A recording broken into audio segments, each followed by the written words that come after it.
میرے معزز ناظرین، آج وہ سیاہ دن ہے جب جنت البقیع میں ائمہ ابرار علیہم الصلوۃ والسلام کے حرم مطہر کو مشرک نواصب وہابیوں نے گرایا تھا، اور یہ شیعوں کے لیے بلکہ عالم اسلام کے لیے، آل رسول علیہم الصلوۃ والسلام کے لیے ایک مصیبت کا دن ہے۔ یہ اسی سلسلے کی ایک کڑی ہے جب وہ آگ لے کے آئے تھے حضرت امیر المؤمنین علیہ الصلوۃ والسلام کے در اقدس کو، تو ان کے آبا نے جو آگ لے کے آئے تھے اور در زہرا سلام اللہ علیہا کو جلانے کے لیے اور ان کے گھر پہ حملہ کرنے کے لیے، وہی حملات کا سلسلہ جاری رہا ہے اور آج تک جاری ہے۔ اور یہ ائمہ ابرار علیہم السلام کے قبور، یعنی رسول اللہ صلی اللہ علیہ وسلم کا روضے کو مسمار کر دیا گیا، امیر المؤمنین علیہ الصلوۃ والسلام کے قبر اقدس نجف اشرف کو مسمار کر دیا گیا، یعنی کربلا معلیٰ کو، مشہد مقدس کو مسمار کر دیا گیا۔ اور یہ کس نے کیا ہے؟ ایک وہابی ٹولے نے کیا، جو خود بدترین انواع شرک میں مبتلا اور ملوث ہیں، اور وہ یہ سمجھتے ہیں کہ زیارت قبور یہ شرک ہے۔ میرے معزز ناظرین، وہابی ٹولہ عالم اسلام میں ایک اقلیت ٹولہ ہے، کم ٹولہ ہے،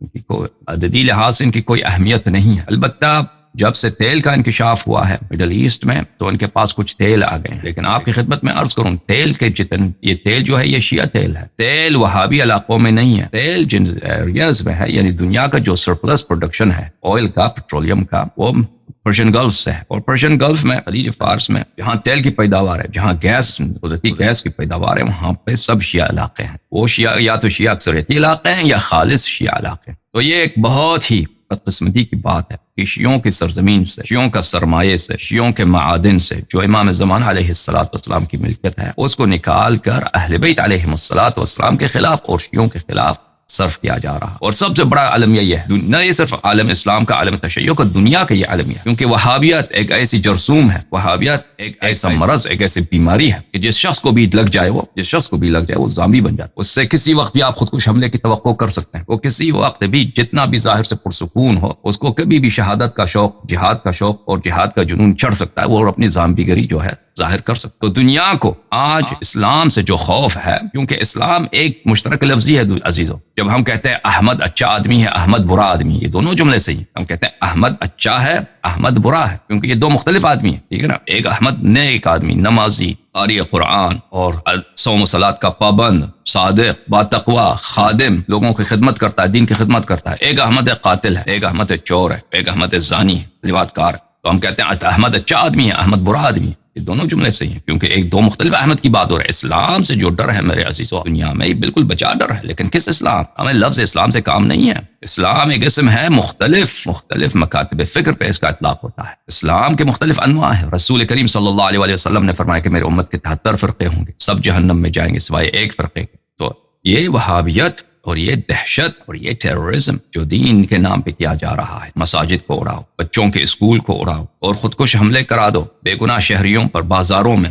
دنیا کے مختلف علاقوں میں، امریکہ سے لے کر پاکستان، افغانستان، عراق، شام، لبنان، ایران، ہر ملک میں کرایا جا رہا۔ تو یہ کیا جا رہا ہے میرے عزیزو، یہ پوری دنیا کے لیے عالمیہ ہے۔ اور یہ عالمیہ کس لیے یہ چل رہا ہے؟ اس لیے کہ ان کے پاس فنڈز ہیں میرے عزیزو، ان کے پاس پیسے ہیں۔ وہ کس کا پیسہ ہے؟ وہ میرا اور آپ کا پیسہ، وہ شیعوں کا پیسہ، کیونکہ وہ پیسہ جو وہابیت کے ہاتھ میں ہے، یہ جو تیل نکلتا ہے یہ شیعہ علاقوں سے نکلتا ہے۔ شیعہ علاقے مقبوضہ ہیں، شیعہ معادن مقبوضہ ہیں، مقبوضہ۔ اس مقبوضے کی کوئی بات نہیں کرتا میرے عزیزو۔ ہمارے مراجع کو اس بات کی پرواہ ہی نہیں ہے کہ ان کو ان کے کنبڑے میں آیا یہ باتیں ہیں ہی نہیں۔ آپ کی لیڈرشپ سوئی ہوئی لیڈرشپ ہے۔ آپ کے رہبر رہنما، دیکھیں عزیزو، بہترین رہبر، جو بھی شیعہ کے مخالف ہو، شیعہ کا خلاف ہو، شیعہ کا دشمن ہو، آپ کے موجودہ رہنما ان کے لیے بہترین شیعوں کے رہنما۔ دو کرکٹ ٹیموں کا مقابلہ ہو رہا ہے، ٹھیک ہے عزیزو۔ ایک تو مثلا ہندوستان پاکستان کا، ہندوستانی ٹیم بھی اپنے بہترین بالر لے کے آتے ہیں، بیٹسمین لے کے آتے ہیں، کرکٹرز لے کے آتے ہیں، پاکستانی بھی لے کے آتے ہیں، ٹھیک ہے۔ یہاں پہ مقابلہ ہوتا ہے کرکٹ۔ اب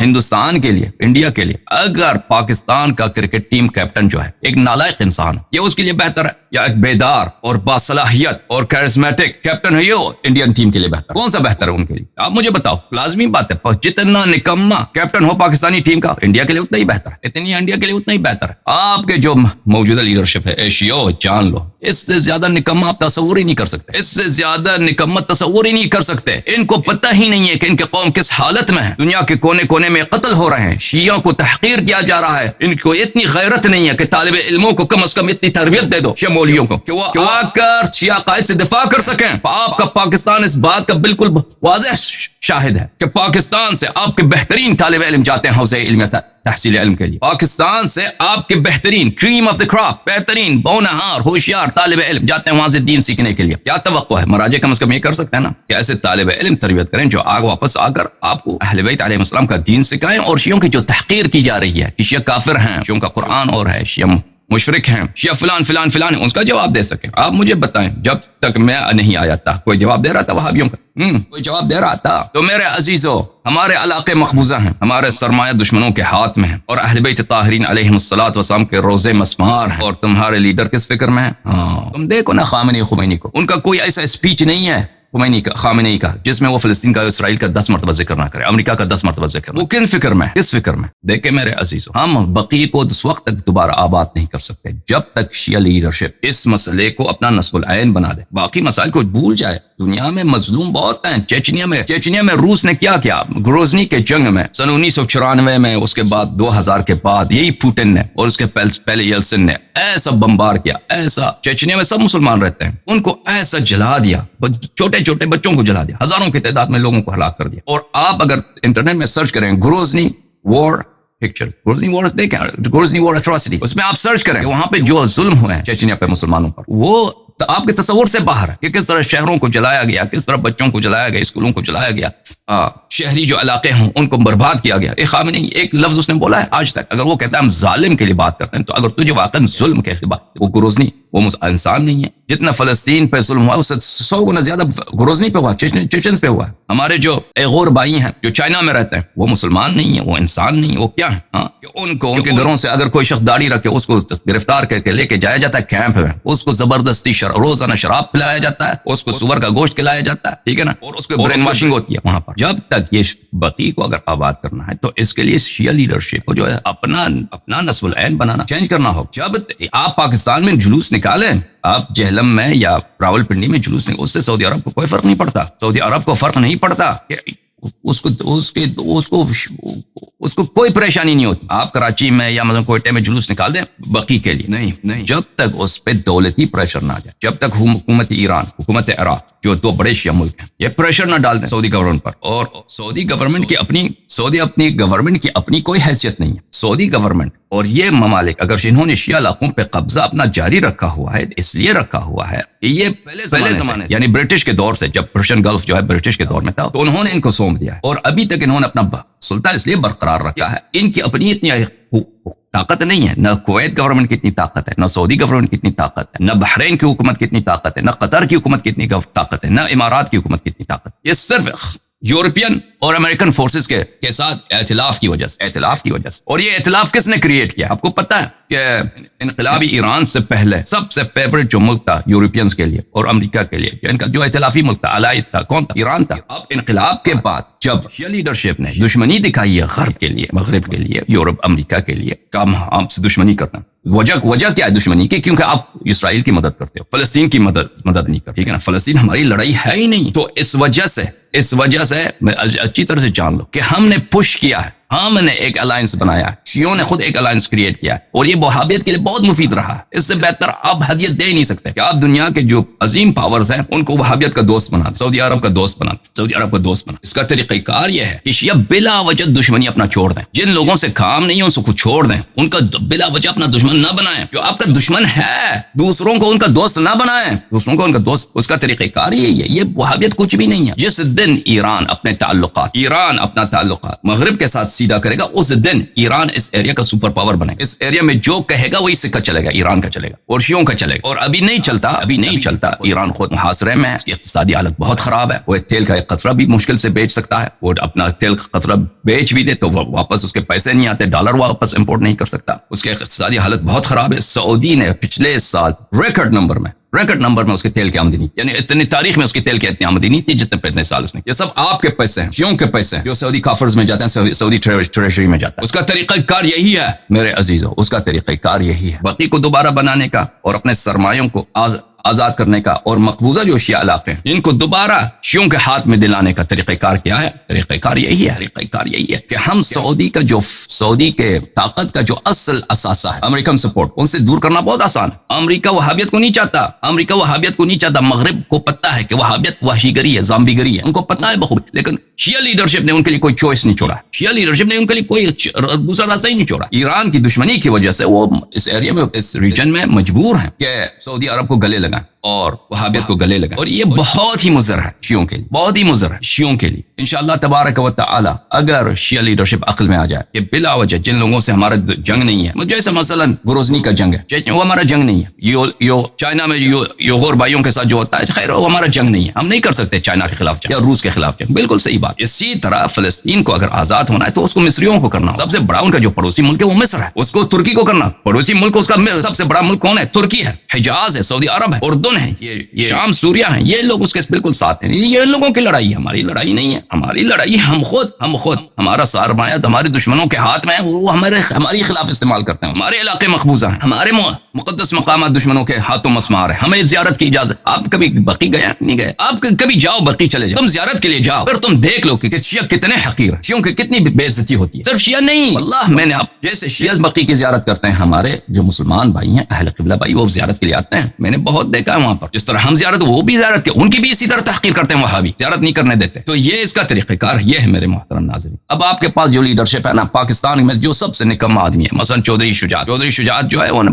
پنجاب کا وزیر اعلیٰ رہا ہے، یا مثلا ایسا شخص جس کو کرکٹ کھیلنا نہیں آتا، بزرگ آدمی، اس کو آپ کرکٹ ٹیم کا کپتان بنا دو، یا مثلا الطاف حسین ایم کا لیڈر ہے نا، اب وہ ایک موٹا، وہ وزن کتنا 250 کلو تھا اس کا وزن، اس کو پاکستان ٹیم کا کپتان بنا دو۔ کرکٹ کا میچ ہو رہا ہے یہ ایم کیو ایم کے لیڈر کو نہ کرکٹ آتا ہے، اس کو نہ بولنگ آتا ہے، نہ وہ نہ بیٹنگ، کچھ بھی نہیں آتا، اس کو بناؤ ٹیم کا کیپٹن۔ آپ کے لیڈر ایسے ہیں، ایسے نکم ہیں، آپ کے لیڈر یہ ہیں۔ شیعہ قوم کے جو مراجع رہنما ہیں یہ ہیں، ان کو نہیں معلوم کہ شیعہ قوم کی کیسے خدمت کیا جائے، شیعہ قوم کو کیسے اٹھایا جائے۔ آپ دیکھیں ان کے پاس جو سرمایہ آتا ہے ہمارے مراجع کے پاس، آغا خان اس کے مقابلے میں کچھ بھی نہیں ہے۔ آغا خان کے اتباع کتنے ہیں؟ عدد ان کی بہت کم ہے، تعداد ان کی بہت کم ہے آغا خان کے اتباع کے، لیکن آغا خان نے کس طرح اپنے قوم کی خدمت کی؟ جہاں بھی آغا خانی ہے ان کے لیے اسکول، ان کے لیے ہاسپٹل، ان کو کاروبار کرتے ہیں، ان کے لیے قرضے دیتے ہیں، ان کے کاروبار ان کو بنا کر دیتے ہیں، اور کسی چیز سے کام جو ان کا جھگڑا نہیں اسے کام ہی نہیں لیتے وہ، ٹھیک ہے نا، ان کو پتہ ہے کہ ہمارے آفس میں فلسطین کا مسئلہ ہماری لڑائی نہیں ہے، اس کو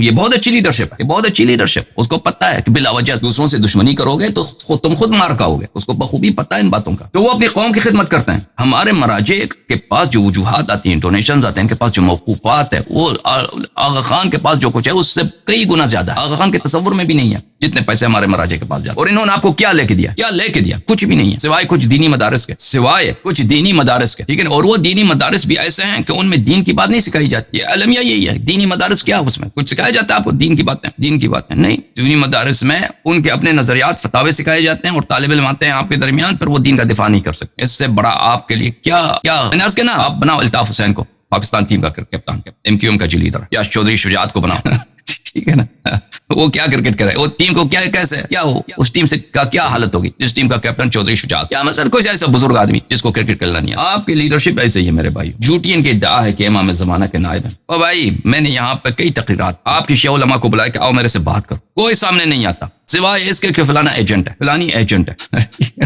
اب میں ان کے ایجنٹ کا بھی بات کا جواب دے دوں، میں کتاب لے کر ہوں۔ اب یہ کیوں کہتے ہیں کہ ایجنٹ؟ اب یہ اللہ سے نہیں ڈرتے، ان کے پاس حیا نہیں ہے۔ اور بھائی تم کہہ دو نا، تمہارے پاس کوئی دلیل ہے کہ تم نے مجھے دیکھا ہے، کوئی موساد کے آفس میں نے مجھے دیکھا ہے، تم نے تمہارے پاس کوئی وکی لیکس نے میرے ای میلز نشر کیے ہیں، وہ کیا کیسے میں موساد کا ایجنٹ بنا گیا؟ ٹھیک ہے نا، یہ تو ان کے پاس دلیل تو کچھ بھی نہیں ہے۔ دیکھو عزیزو، یہ کتاب ہے صراط النجات، کتاب کون سی ہے؟ صراط النجات فی اجوبۃ الاستفتاءات، کس کے فتاوی ہیں؟ سید ابو القاسم خوئی، اور اس کے نیچے تعلیقات مرزا جواد التبریزی۔ یہ مرزا جواد تبریزی وہ مرچے تھے، ایک طرح سے ہمارے استاد ہیں۔ یہ قسم جلد اول ہے، یہاں پہ ملاحظہ فرمائے اس کتاب کے مقدمے میں مرزا جواد صاحب مقدمہ ہے، یہ اس میں فرماتے ہیں مرزا جواد تبریزی خدا رحمت کریں، یہ بہت مولائی آدمی تھے، بلکہ فرماتے ہیں فترکت اجوبۃ الاستاذ الخوئی التي توافق نظری بلا تعلیق، کہتے ہیں کہ اس کتاب میں جن سوالات کا، کیونکہ آیت اللہ خوئی کی مرجعیت تو بہت طویل مرجعیت 20 سالوں تو 20-25 سال، تو ان کے پاس استفتاءات جو آتے تو بہت تھے، ان کے استفتاءات کو انہوں نے چھاپا۔ اچھا، جو ان کے جوابات میرے نظر سے موافق ہیں، میرے فتوے سے موافق ہیں، ان پہ میں نے کوئی کامنٹ نہیں کیا۔ یہاں پہ ملاحظہ فرمائیں، یہاں پر صفحہ نمبر 447 میں ان سے سوال کیا جاتا ہے، هل يجوز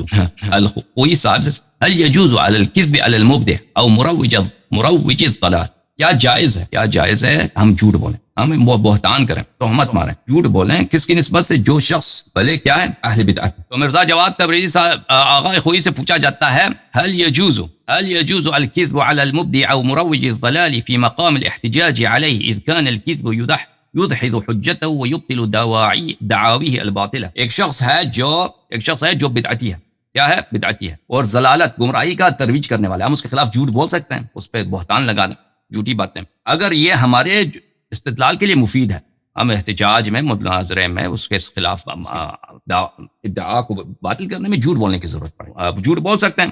دیکھو عزیزو کیا کہتا ہے اذا توقف رد باطله علیہ جاز، کہتے ہیں کہ اگر اس کے باطل کو رد کرنے کے لیے جھوٹ بولنے کی ضرورت ہو تو ضرور جھوٹ بولنا جائز، حالانکہ جھوٹ بولنا حرام ہے، اور اہل بیت علیہ السلام نے کبھی کسی کے باطل کو رد کرنے کے لیے جھوٹ کا سہارا نہیں لیا، بلکہ اس آیت کے ذیل میں وَجَادِلْهُمْ بِالَّتِي هِيَ أَحْسَنُ، اس کے ذیل میں حدیث یہی ہے کہ کسی کے باطل کو رد کرنے کے لیے باطل بات نہ کہنا اور حق بات کا انکار نہ کرنا، یہ حدیث ہے۔ یہ لوگ اہل بیت طاہرین علیہم الصلاۃ والسلام اس طرح ان کے خلاف فتویٰ دیتے ہیں، اور اس بات میں اتفاق بھی کیا ان کے ساتھ کس نے؟ مرزا جواد نے۔ وَهَلْ يَجُوزُ سَبُّ أَهْلِ الْبِدْعِ وَالرَّيْبِ وَمُبَاحَتِهِمْ وَالْوَقِيعَةِ فِيهِمْ، کیا جائز ہے کہ ہم اہل بدعت کو گالی دیں اور ان پہ جھوٹ بولیں اور ان کی کیا کریں، اور ان پہ ان کی غیبت کریں۔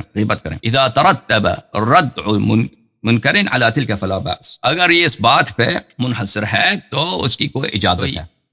یہ جو کہتے ہیں کہ ایجنٹ ہے، یہ بیوقوف، یہ کیوں ایسا کہتے ہیں؟ کیونکہ انہوں نے پہلے سے ان لوگوں نے، ان کے پاس ان کا اصول ہی یہی ہے مجتہدین کا، کہ آپ اپنے مخالف کے پہ تو بہتان لگا سکتے ہیں، مخالف کے خلاف جو ان کے مخالفت کرے تو آپ ان پہ تہمت لگا سکتے ہیں، بہتان لگا سکتے ہیں، ان کے خلاف جھوٹ بول سکتے ہیں۔ جب ان کا موقف ایسا ہو میرے محترم ناظرین، تو پھر آپ ان سے کیا توقع کر سکتے ہیں؟ وہ میرے بات کو دلیل کے ساتھ تو رد نہیں کر سکتے، وہ دلیل کے ساتھ آ کر رد کریں نا، کہ مرجعیت کو ثابت کریں، ولایت فقیہ کو ثابت کریں، انقلاب کو ثابت کریں، اپنے کفری عقائد کا دفاع کریں، وہ تو یہ تو نہیں کر سکتے۔ پھر ان کا طریقہ کار کیا ہوگا؟ طریقہ کار یہی ہوگا کہ ان کو کہہ دو کہ یہ ایجنٹ، دلیل ایک بھی نہیں، ایجنٹ ہے، ایجنٹ ہے، ختم۔ کیوں ایجنٹ ہے بھائی؟ دلیل اس کی وجہ یہ ہے کہ ان کے پاس جھوٹ، اپنے مخالف کے لیے جھوٹ بولنا ان کے لیے حرام نہیں ہے، اپنے مخالف پہ بہتان لگانا ان کے مذہب میں، ان کے اصول عقائد میں ان کے لیے یہ فسق ہے ہی نہیں، جھوٹ کو جب جائز سمجھتے ہیں یہ، تو ان کا یہ طریقہ کار یہ ہے میرے محترم ناظرین، سمجھ میں آئی نا بات؟ یہ کون ہے؟ یہ خوئی سیستانی کا استاد ہے، یہ وحید خراسانی کا استاد ہے، اس کا واضح فتویٰ اس کی کتاب میں موجود، شیخ جواد تبریزی نے بھی اس کے ساتھ موافقت کی ہے۔ تو عزیزوں، میں یہاں پر آیا ہوں شیعہ مفادات کی دفاع کے لیے۔ شیعہ مفادات کس میں؟ شیعہ مفادات اس میں نہیں ہے کہ آپ ہر ایک سے دنیا میں لڑ پڑیں، اس کا کوئی فائدہ نہیں ہے، اس کا کوئی فائدہ نہیں۔ شیعہ مفادات یہ اس میں ہے کہ ہماری لیڈرشپ، ہماری کاز کو، ہماری جو مفادات ہیں اس کو آگے بڑھائیں۔ ہمارے مفادات میں کیا ہے؟ بقی سر فہرست، اور اس کے بعد کیا ہے کہ ہمارے جو تیل ہے، ہمارے جو پیٹرولیم کا پیسہ ہے، جو پوری دنیا کا میں جاتی ہے، اور دنیا کا سب سے عظیم ریسورس شیعوں کا ہے، جو تیل ہے، پیٹرولیم، یہ اس کو آزاد کیا جائے۔ یہ ہمارے لیے، ہمارے مذہب کے کتنے مفاد میں ہوگی؟ اس پیٹرولیم کو جو شیعہ علاقوں میں، یہ شیعوں کے ہاتھ میں ہے، اس سے بڑھ کر شیعہ قوم کے لیے کوئی خدمت نہیں، تصور نہیں کیا جا سکتا۔ امام زمانہ علیہ الصلوۃ والسلام کی ظہور، وہ تو دنیا کو نور علی نور کر دے گا، لیکن اس سے بڑا، اس کے علاوہ امام زمانہ علیہ السلام کی ظہور کے علاوہ اس سے بڑا خدمت نہیں، تصور نہیں کیا جا سکتا کہ یہ جو ہمارا پیسہ ہے، ہمارا سرمایہ پیٹرولیم، یہ ہمارے خلاف استعمال کیا جا رہا ہے، اس کو اسٹاپ کیا جائے۔ اس کا بہت واضح طریقہ ہے کہ آپ دوسروں کی آزادی کی تحریک لڑنے کے بجائے اپنی آزادی کی تحریک لڑو، اپنی آزادی کی تحریک پڑھو۔ آپ کے علاقے سب نواسب کے ہاتھ میں، اس کا تم ہمارے علماء کو ان باتوں کا فکر ہی نہیں ہے۔ تو میں آپ کو کیا کہہ رہا ہوں کہ آپ کا جو کیپٹن ٹیم ہے نا، اس کو نہ بالنگ آتا ہے، نہ اس کو بیٹنگ آتا ہے، نہ اس کو فیلڈنگ آتا ہے، کچھ بھی نہیں آتا۔ چودھری شجاعت علی کو، جو عمر کے 80 سال میں ہیں، اس کو لے کے آئے پاکستان کرکٹ ٹیم کا کیپٹن بنا دیں، پھر آپ دیکھیں پاکستان کیسے میچ